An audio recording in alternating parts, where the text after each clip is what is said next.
Yung Zico, wherever he is, nasa Portugal yan, nasa Spain yan, o nasa ibang bansa, napakadali yung pabalikin dito. Ang gagawin mo lang, kakansilahin mo yung pasaporte. Kaya kung magaling DFA secretary, ang gagawin nila kansilahin yan. Sabi niya, hindi, didimanda ko. Ano ko i-demanda ka? Di magpa-demanda ka. Kasi kung ako DFA secretary, tatanggalan ko siya ng pasaporte. Kasi pag wala ng pasaporte yan, i-deport yan.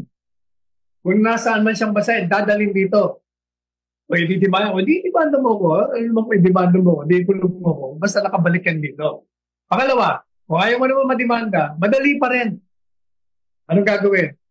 Yung gobyerno, yung DOJ, o yung ombudsman na yan, sa halip na mga publisidad ang ginagawa nyo, pailan nyo na ng kaso kaagad, karaka-raka, para magkaroon na ng preliminary investigation, madali lang yan, magkaroon na ng determination ng probable cause para may sampa ng formal sa hukuman. At ang hukuman immediately magkakaroon ng order to arrest, warrant of arrest. At pag meron na, yung DFA, pwede nang ikansila. Hindi na matatakot yung DFA secretary. Hihina-hina, kadali-dali lang yun. Kasi nga, pinagtatakpan nyo pa rin. Yan ang katotohanan dyan.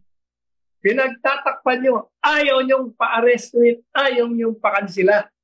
Kasi, natatakot kayo. Pag nakarating yan dito, marami pang ngangalanan yan. Hindi lamang siya. Baka kung saan pa umabot, yun ang kinakatakutan nyo.